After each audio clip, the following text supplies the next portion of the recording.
Carbohydrates have many functions that enable life. The sugars are the first choice of cells for energy over fats and proteins.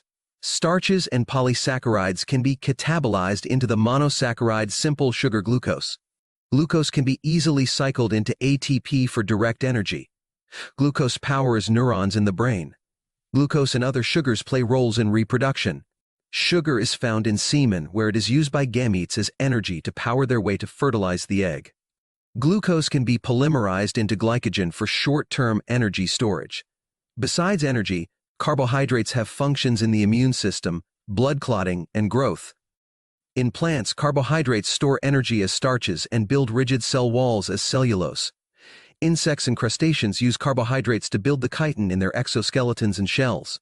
Carbohydrates, in the form of the sugar ribose, serve as the backbone of the nucleic acids, DNA and RNA. Carbohydrates are formed in plants from CO2 and water and the energy from sunlight. The process of synthesizing carbohydrates using sunlight is called photosynthesis. Photosynthesis has the simplified equation shown. 6CO2 plus 6, water plus photon energy results in glucose. C6H12O6 plus 6, oxygen O2. The actual process of photosynthesis is poorly understood. We do know that photosynthesis starts with carbon dioxide, water, and sunlight, and ends with the production of sugar and oxygen.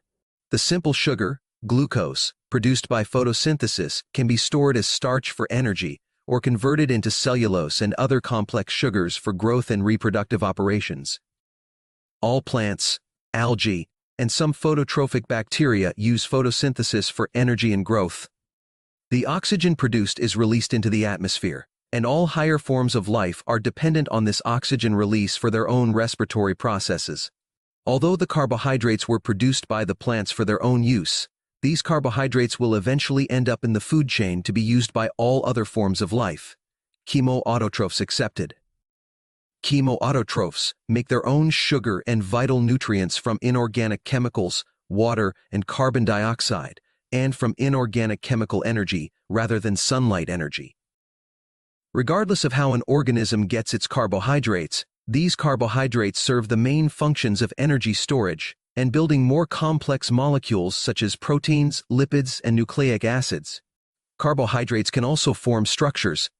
In the case of plants, cellulose is a polysaccharide material built from simpler sugars that is used to construct the cell walls that give rigidity to a plant's leaves, stems, and wood for tree trunks.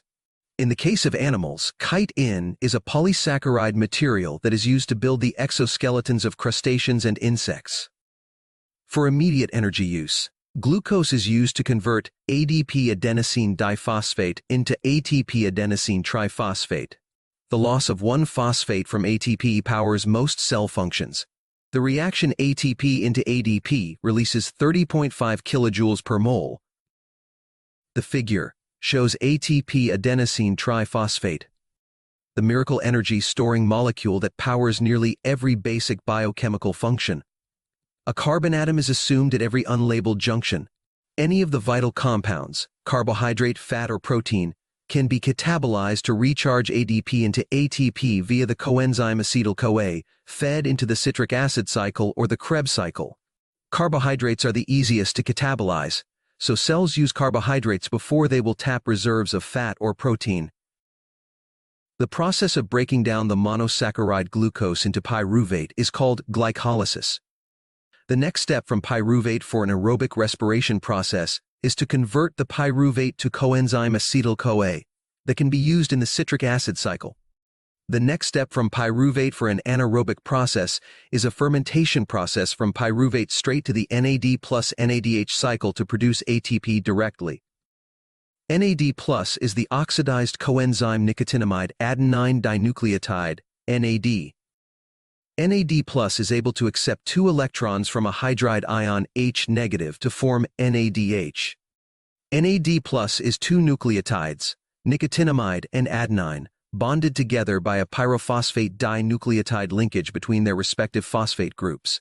Nucleotides are complex molecules in themselves. Nucleotide form and function will be discussed in the nucleic acid section. Glycolysis is a 10-step process to break down glucose into pyruvate. The glycolysis process is anaerobic. It requires no free oxygen O2. In living things, every step is caused or shepherded by an enzyme. Protein enzymes are coded in the genes of DNA. There are some speculation that steps in the process could have been caused by metal catalyst and abiogenic reactions before life began. See my references on this speculation. Annette, Shapiro, Lazcano, and Miller cast doubt on the abiogenesis origins of these metabolic cycles based on their complexity. The whole glycolysis process is shown in the figure. Glycolysis, from glucose to pyruvate. Changes are highlighted in pink. ATP-consuming steps are highlighted in purple. ATP-producing steps are highlighted in yellow. Every step is catalyzed by an enzyme. All the enzymes are abbreviations in the graphic. The glycolysis processing of glucose to pyruvate proceeds as follows. 1. In step 1, an ATP is used to replace the glucose hydroxide OH with a phosphate PO3 negative to make G6P. 2. In step 2, the hexagonal ring G6P is transformed at C6 into a pentagonal ring to make F6P. In step 3, a second ATP is used on F6P to replace the H in OH with a phosphate PO3 negative to make F16BP. 4. In step 4, the F16BP is split into GDDP and DHAP. The molecules are isomers of each other. Same atoms, different arrangements of CO and OH. 5. In step 5, the enzyme TPI triose phosphate isomerase flips the DHAP to GADP. So, there are two GAPD. Step 6, 7, 8, 9, 10 happen twice. In step 6, the GAPH gains a phosphate PO4 from the surrounding cell fluid, cytosol, to form 1,3-PG. As stated, step 6 happens twice. Once to each GAPH from steps 4 and 5. 2 NADH are released at this step.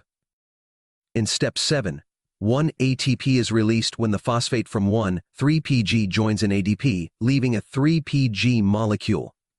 Step 7 happens twice, so 2 ATP are released. 8.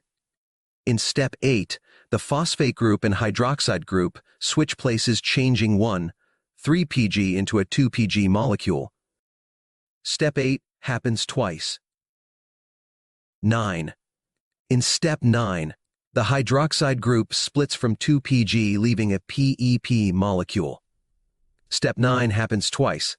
In step 10, 1 ATP is released when the phosphate from PEP joins an ADP, leaving a pyruvate molecule.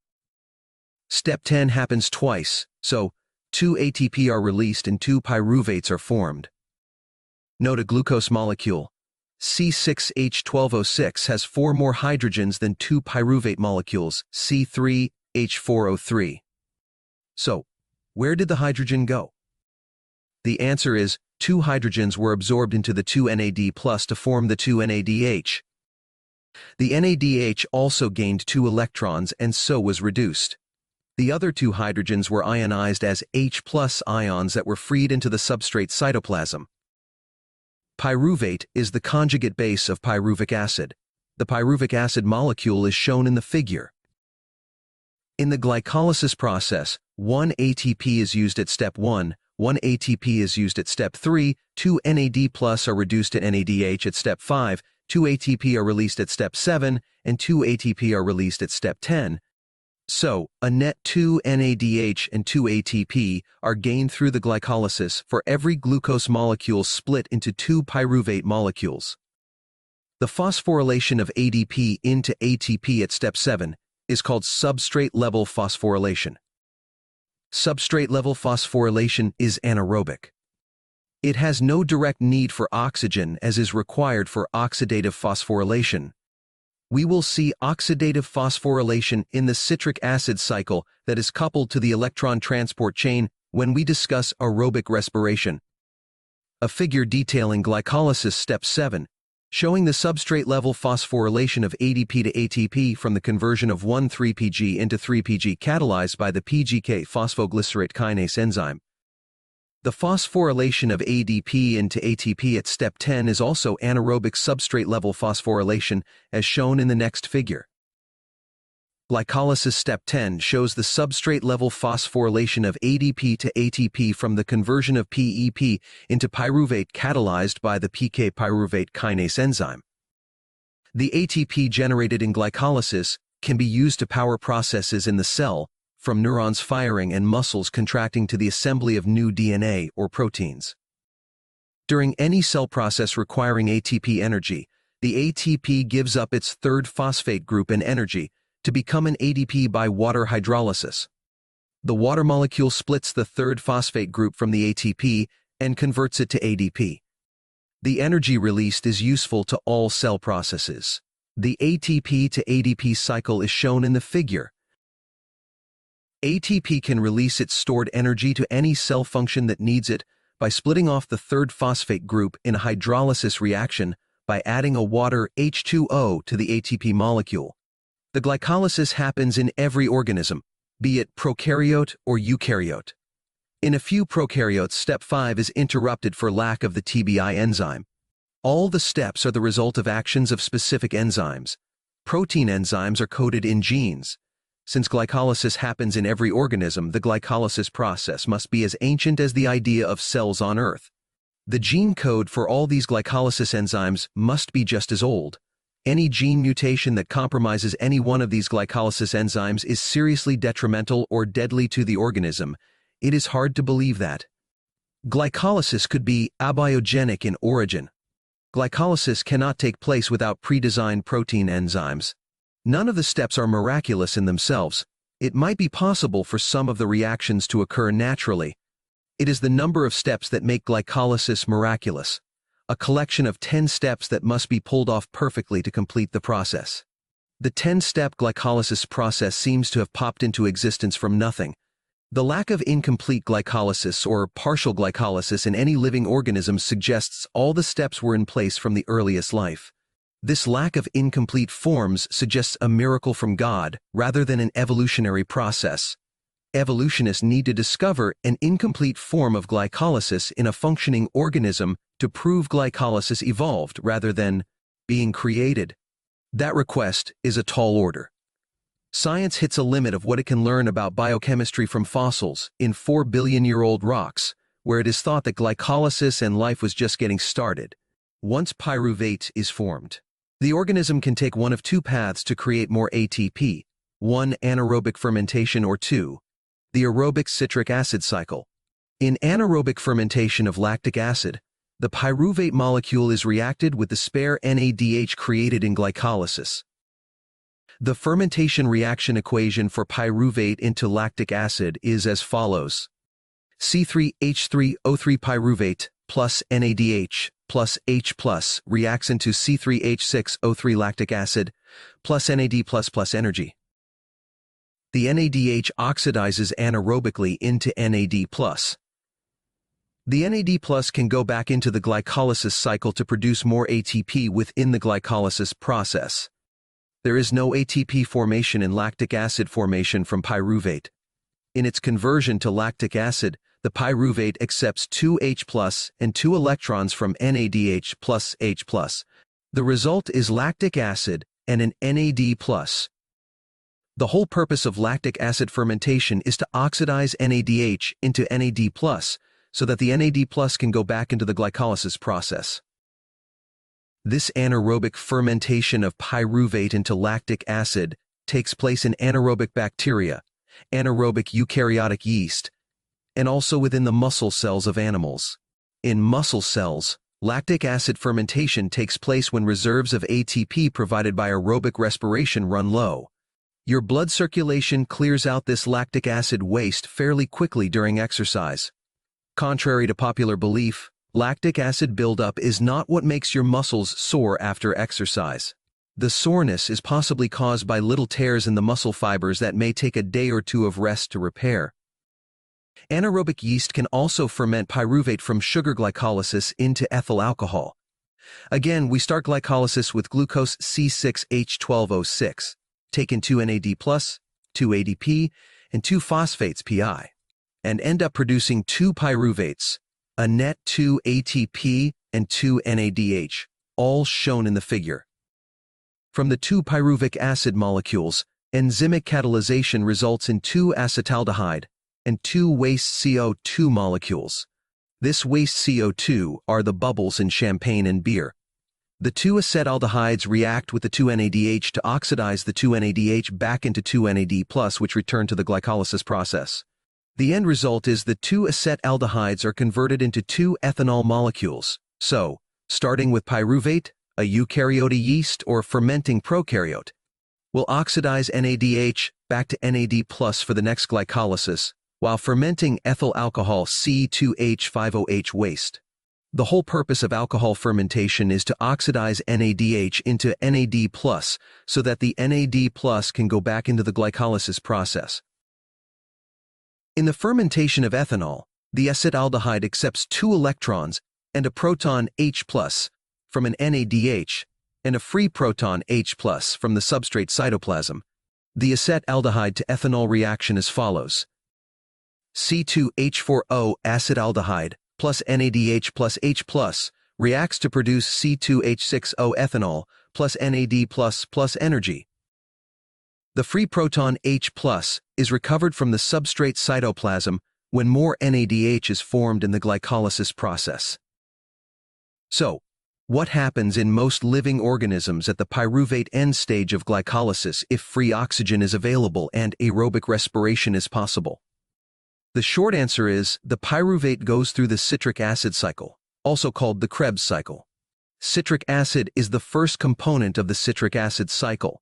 The citric acid cycle is pictured in the figure. The preliminary reactions for the citric acid cycle were discovered by Albert Szent-Györgyi. For his work, Albert Szent-Györgyi received the 1937 Nobel Prize in Medicine. In 1945, Hans Adolf Krebs and William Arthur Johnson were the first to recognize component reactions formed a repeating cycle. Krebs received the 1953 Nobel Prize in Medicine for their discovery. The citric acid cycle is often called the Krebs cycle, after its discoverer. The citric acid cycle is anaerobic but works in conjunction with the mitochondrial electron transport chain that requires free oxygen. The free oxygen O2 is required in the electron transport chain as the electron acceptor for the NADH and FADH2 produced in the citric acid cycle. Without the free oxygen O2 in the electron transport chain, the NADH and FADH2 would not be returned to their oxidized states NAD+ and FAD, and so would not be available to take part in the citric acid cycle. Without oxidized NAD+ and FAD, the citric acid cycle would stop, and the cell would be reduced to very inefficient fermentation processes to continue to make ATP. The electron transport chain will be covered more fully after the citric acid cycle is described. The difference in the energy available between fermentation and the citric acid cycle is stark. Between glycolysis and fermentation, the breakdown of one glucose molecule results in net gain of 4 ATP molecules. If glycolysis is supplemented by the citric acid cycle, up to 38 ATP molecules can be produced from one glucose molecule. The overall citric acid cycle is pictured in the figure. It must be remembered that because of the 2 pyruvates per glucose, each citric acid cycle runs twice per glucose. The 2 pyruvates produced in the glycolysis process enter the citric acid cycle by 2 separate pathways, by way of acetyl-CoA and by way of oxaloacetate. Which path the pyruvates will take depends on the availability of oxaloacetate. If no oxaloacetate is available, both pyruvates take the path to make 2 oxaloacetates. If oxaloacetate is available, the 2 pyruvates make 2 acetyl-CoA. The citric acid cycle runs twice either way. More ATP is made if the 2 pyruvates make 2 acetyl-CoA. Along the first pathway, the conversion of pyruvate into coenzyme acetyl-CoA requires the enzyme pyruvate dehydrogenase and coenzyme A, usually abbreviated CoA. The CoA molecule is a complex molecule assembled from multiple smaller molecules. The components of CoA are broken down in the figure. From right to left, the components of CoA are 1. 3-phosphoadenosine, 2. Diphosphate, organophosphate anhydride, 3. Pantoic acid, 4. Beta-alanine, 5. Cysteamine. The assembly of CoA is not a natural process. CoA must be assembled by numerous enzymes and bonding reactions, with each powered by using up an ATP molecule. Once CoA is assembled, it can be used repeatedly in the citric acid cycle. On the far left of the figure, cysteamine consists of an amino group NH and a sulfide SH. The coenzyme A or CoA molecule is shown, carbon atoms assumed at blank nodes. An enzyme, pyruvate dehydrogenase, is used to bond the pyruvate to the CoA to form acetyl-CoA. In the process of forming acetyl-CoA, a carbon dioxide CO2 is released from the pyruvate, and a hydrogen joins an NAD+ to form NADH. Remember, the citric acid cycle runs twice per glucose, so if the second pyruvate takes this path through acetyl-CoA, a second NADH will be produced. Both of the NADH will be used in the electron transport chain to form multiple ATP molecules. The resulting acetyl-CoA coenzyme molecule is shown in the figure. If there is a shortage of oxaloacetate, one or both pyruvate molecules takes the path to produce oxaloacetate. Production of oxaloacetate from malate is an energy-producing or NADH-producing process. If pyruvate and carbonic acid HCO3 are used to produce oxaloacetate by way of pyruvate carboxylation synthase enzyme, then energy is lost as at least one ATP must be used up to produce one oxaloacetate from one pyruvate and carbonic acid HCO3. We will assume both acetyl-CoA and oxaloacetate are present. Once acetyl-CoA and oxaloacetate are formed, the enzyme citrate synthase bonds them with water to form citrate, the conjugate base of citric acid. The CoA molecule is released to be recycled in the next reaction with another pyruvate to form another acetyl-CoA. The reaction to form citrate is acetyl-CoA plus oxaloacetate plus H2O reacts to form citrate plus CoA A sulfur hydrogen. The citrate is shown at 12 o'clock on the graphic of the citric acid cycle. Once the citrate is formed, the citric acid cycle continues clockwise to form cis-aconitate at 2 o'clock position. During the formation of cis-aconitate, a water molecule is released. By 2:30, at the prompting of the enzyme aconitase, a water molecule is drawn in, and cis-aconitate becomes diisocitrate. At 3:30 in the citric acid cycle, diisocitrate is transformed into alpha-ketoglutarate. During the transformation, an NAD+ is reduced to NADH, and a CO2 is released. At 4 o'clock, another NAD+ bonds with a CoA coenzyme. In another enzyme-driven reaction, alpha-ketoglutarate is transformed into succinyl-CoA, with the release of an NADH and a CO2. At 6 o'clock, the enzyme succinyl-CoA synthase transforms succinyl-CoA into succinate, along with the addition of a phosphate pi to a GDP to form a GTP and the release of a CoA coenzyme. GTP guanosine triphosphate is a cousin of ATP adenosine triphosphate, and GTP is readily transformed to ATP with the help of yet another enzyme. At 8 o'clock, succinate has been enzymatically transformed into fumarate. Fumarate is the conjugate base of fumaric acid. In the transformation of succinate into fumarate, a Q-quinone is reduced. Quinone takes part in the electron transport chain that produces ATP. Quinone is commonly sold as the vitamin supplement CoQ10. At 9 o'clock, the enzyme fumarase uses a water molecule to transform the fumarate into malate. Malate is the conjugate base of malic acid C4H6O5.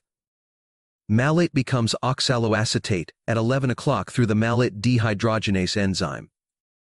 In the conversion of malate to oxaloacetate, one NADH is produced. With oxaloacetate present, the citric acid cycle is ready to repeat. Remember, the citric acid cycle runs twice per glucose, or twice for every 2 pyruvate present at its start. In conjunction with the electron transport chain, the citric acid cycle, or Krebs cycle, can transform up to 34 ADP molecules into ATP per glucose.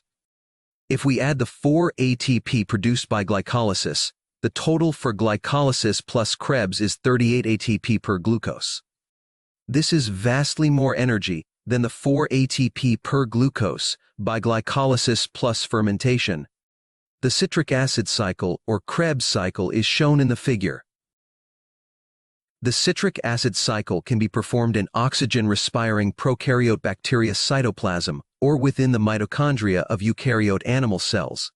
There are several variations of the steps in the citric acid cycle, but the cycle itself is common to all oxygen-respiring creatures. The commonality of the citric acid cycle to both prokaryotes and eukaryotes suggests an abiogenic origin.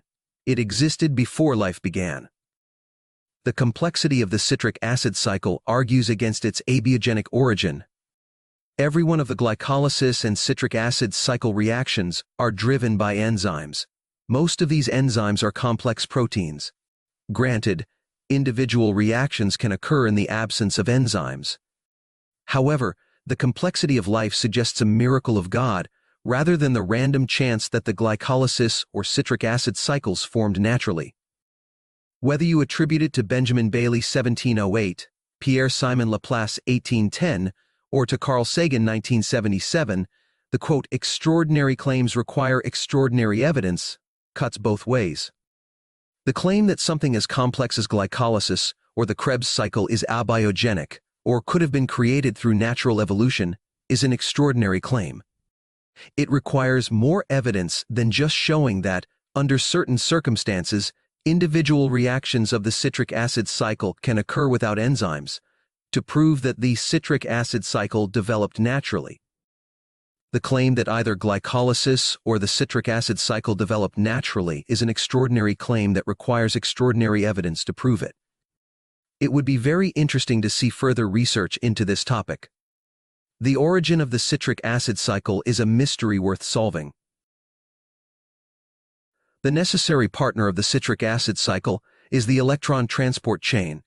The citric acid cycle and the electron chain are dependent on each other. Neither partner works alone. The electron transport chain is a series of 4 protein complexes, plus a 5th protein complex containing the ATP synthase enzyme. The protein complexes have the task of pumping electrons E- and protons H+ from the NADH and FADH2 created in the citric acid cycle to where they are needed to create ATP. The ultimate electron absorber for the electron transport chain is free oxygen O2, which is split by 4 electrons and then immediately bonds with 4 loose protons H+ to produce 2 water H2O molecules. The protein complexes are embedded in the inner membrane of a mitochondrion in a eukaryote cell. In an aerobic bacterium, the protein complex might be embedded in the bacteria's cell membrane. Some biologists believe a mitochondrion is a bacterium that was captured and engulfed long ago by a primitive eukaryote cell, found the mitochondrion useful for making ATP, and ever since, its descendant eukaryotes, including us, have been in a symbiotic relationship with the mitochondria bacteria. Any wild mitochondria that might have existed must have gone extinct over 2 billion years ago. The closest wild cousins of mitochondria living today are thought to be the alpha proteobacteria family of bacteria. The figure shows a eukaryote cell compared to a prokaryote cell. Only eukaryotes have mitochondria. Prokaryotes have no organelles or a nuclei. All prokaryote functions occur in their cytoplasm. Eukaryotes have nuclei to store their DNA and organelles that serve different functions. The next figure is a cutaway of a mitochondrion showing the major structures. So, in eukaryote cells, the mitochondria are independent organelles that produce ATP for the host cell from glucose and oxygen provided by the host cell. We get ATP. The mitochondria get food, oxygen, and protection from the outside world. The perfect symbiotic relationship. A mitochondrion has 5 parts. 1. An outer membrane. 2. An intermembrane space. 3. An inner membrane. 4. The cristae or matrix foldings. And 5. The matrix or internal fluid. The protein complexes for the electron transport chain are embedded in the inner membrane of the mitochondrion. The figure shows the electron transport chain protein complexes in a simplified diagram of a mitochondrion. In protein complex 1, NADH produced in the citric acid cycle are caused to release the 2 electrons and the H+ they are carrying by the enzyme NADH dehydrogenase. A free proton H+ is picked up from the matrix fluid. The NADH is oxidized to NAD+, and the NAD+ is free to return to the citric acid cycle. NADH plus H+ react into NAD plus 2H plus 2 electrons plus energy. The energy is used to pump the 4 protons from the matrix fluid through the inner membrane into the intermembrane fluid. The electrons and protons H+ are picked up by flavin mononucleotide FMN, which then becomes reduced in charge as FMNH2. The FNMH2 passes on its electrons to ferrous 2 sulfide Fe2S, which then becomes ferric 3 sulfide Fe3S. The electrons and protons are then passed on to ubiquinone Q, aka coenzyme CoQ10. The reduced form of ubiquinone is ubiquinol QH2. The ubiquinol QH2 will skip complex 2 and carry its load of 2 electrons and 2 protons within the inner membrane to complex 3. The QH2 is transported in an electric current caused by the voltage difference between complex 1 and complex 3. Another way to think of how the energy is used to pump protons H+ from the matrix through complex 1 into the intermembrane space fluid is to think as the electrons climb the protein complex by being swapped from electron acceptor to electron acceptor. An electric current produced that drags protons H+ along with it from the matrix into the intermembrane space. This electron acceptor chain creates current in all 4 protein complexes, and the cases of protein complexes 1, 3, and 4 causes protons H+ to be pulled along with the electric current from the matrix to the intermembrane space fluid. Protein complex 2 participates in the citric acid cycle, in the conversion of succinate to fumarate, and the conversion of more ubiquinone Q into ubiquinol QH2. The citric acid cycle conversion of succinate to fumarate is catalyzed by the succinate dehydrogenase enzyme, result in the donation of electrons and protons H+ to flavin adenine dinucleotide FAD. The FAD accepts the electrons and protons to become its reduced form, FADH2. The FADH2 passes on its electrons to ferrous 2 sulfide molecules within complex 2 and convert them to ferric 3 sulfide. The ferric 3 sulfide passes on its electrons to ubiquinone Q. The charged Q picks up the available protons H+, so the Q is converted to ubiquinol QH2. This additional QH2 joins the electric current headed towards protein complex 3. The ubiquinol QH2 from both complex 1 and 2 enters protein complex 3, where the QH2 ejects its protons H+ into the intermembrane space and transfers its electrons to cytochrome C1. Cytochrome is a family of proteins with iron cores. The iron core is referred to as ferrous 2 Fe2+, or ferric Fe3+, depending on oxidation state. The iron can easily switch between its ferrous and ferric states and back as it gains or releases electrons. The ubiquinol to cytochrome C transfer reaction is shown. QH2 plus 2 cytochrome C1 EFE3 plus 2H plus N reacts into Q plus 2 cytochrome C1 EFE2 plus 4H plus out. Cytochrome C1 transfers its electrons to ferric 2 sulfide, converting it to ferrous 3 sulfide. Ferrous 3 sulfide donates the electrons to cytochrome B. Cytochrome B carries the electrons out of protein complex 3 and transfers them to cytochrome C, which is waiting in the intermembrane space. The electron transfer activity causes 4 additional protons H+ to be pumped from the matrix fluid through complex 3 into the second set of copper ions. This second set of copper ions transfer the electrons to cytochrome AA3. Cytochrome AA3 is an enzyme that uses 4 electrons to split one oxygen molecule O2 in the matrix fluid into 2 oxygen ions O, 2-. These 2 oxygen ions O, 2- pull 4 protons H+ from the matrix fluid and bond with them to become 2 water molecules H2O. The energy released in the water molecule formation pushes 4 more protons H+ out of the matrix fluid and across protein complex 4 into the intermembrane space fluid. The reaction is shown. O2 plus 4 electrons react to form 2 O-,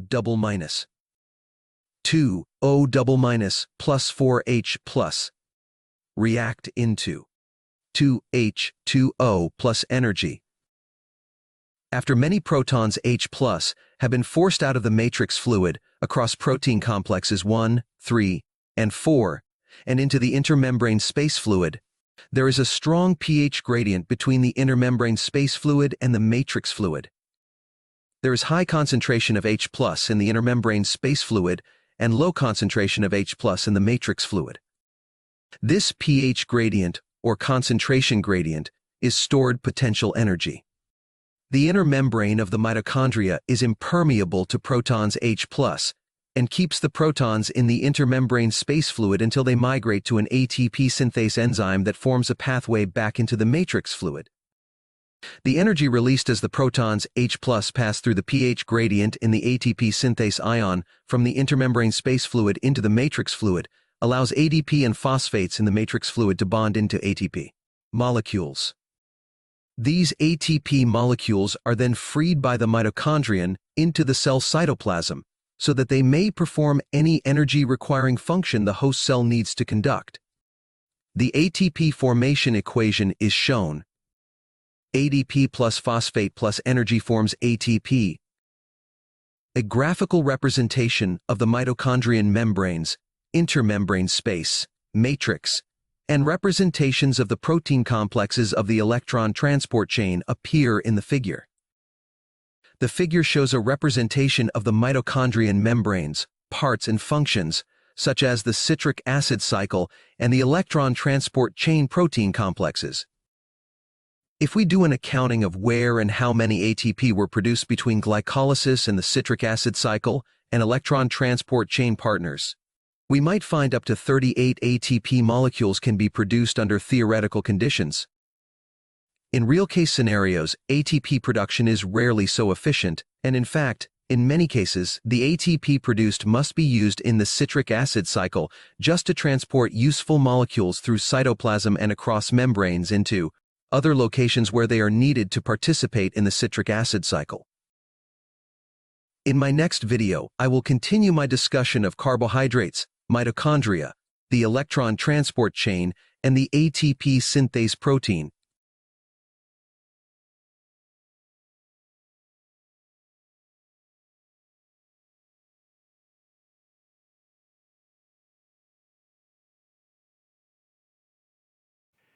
Thank you for watching.